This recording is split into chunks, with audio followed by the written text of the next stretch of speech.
G'day, Richard Arley here, Senior Biosecurity Officer with Local Land Services up in the Upper Hunter, and I'm here today with Robert Teague up at Ellerston Station. Hi Robert. Rich, how you going? How you going? We're here talking about guardian animals, an alternative for wild dog control. And Rob, how's the dogs going for you? Look, we do think they've settled down in the last 6 to 12 months. They're really bad 4 or 5 years ago, but with our combined efforts of all of us, I think we're starting to make way now. We're starting to form a path, and yeah, for the better. And people can't just go out and buy dogs and just release them into the paddock and hope they go? Yeah, what's involved? Well, you see behind us here, we've got a couple of Maremma dogs here with 500 Dorper ewes, and they're not real happy because we're here. Yep. And that'll go on until we leave. Yep. So when they're out in the hills, even at night, when there's a dingo or a fox or even a roo goes through their sheep, this is what they're like all night. So they're pretty good, yeah. And how do you, is it bonding? Okay, so what we do, we get them as pups, so we get them as weaners, and they come in and we have them with sheep and we have them with goats in two different environments. Go to the wool shed with, say, 20 weaner goats or weaner sheep, put them with the pups that we want to live together.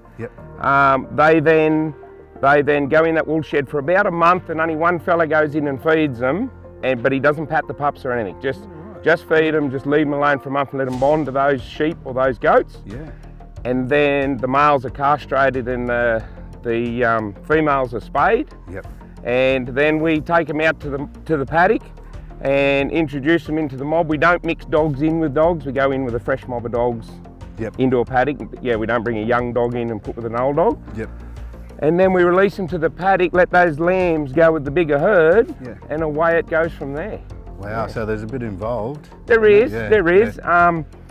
It's like when we change our mob of ewes over, we actually buy the new mob of ewes and put out there with the dogs and the old ewes.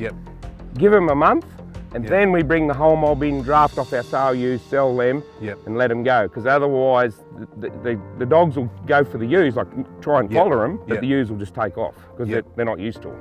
So with the goats, we run them out in the native environment with the dogs. It's been very successful because the herd numbers are going up, so they're obviously working. But to a better extent is we have an exclusion fence.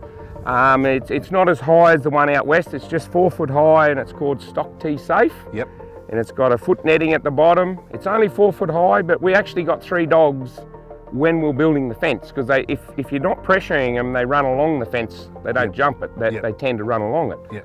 So we got 3 dogs building it, and that's what the sheep are in. And our lambings are pretty good. So apart from the guardian dogs, the fencing, you also do other control techniques, Rob? Correct, Rich. We twice a year we do ground baiting throughout the property with about 1,200 kilos of baits. And then we do our annual helicopter run with the LLS to try and encompass the whole Shire in a big ring, in a controlled manner at one time. Another interesting thing is, with our feed trailer, we actually made a mesh crate on the back of it, so if we give them any meat, the only command we've taught them is to hop up. So when you throw the meat in the trailer and they hop up, you can close the cage.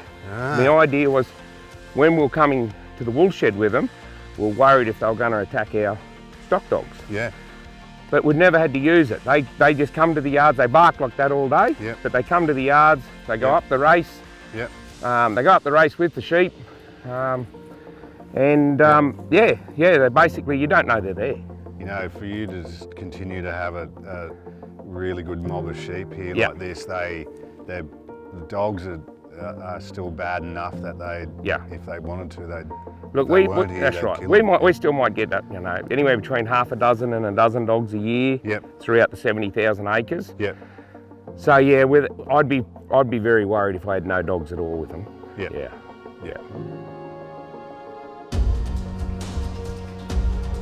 So you've seen today an alternative technique as well that's being trialled, and that's the use of guardian animals. And we feel that what we've seen so far, they are of great value to producers. You know, there is a lot of process in getting the right animals, whether you're into donkeys, llamas, or the Maremma Guard Dogs or any of the guard dogs, picking the right animal for you and working through that process, that bonding process, that will give you the key to success. We're only a phone call away. You can catch us on the phone directly or just go through our website portal. It's an exciting time at the moment. There's been a lot of changes with wild dog management in the Upper Hunter, and for landowners that are looking to get back into sheep, that it is an opportune time, and knowing that you'll have the confidence that other land managers and LLS are here to assist.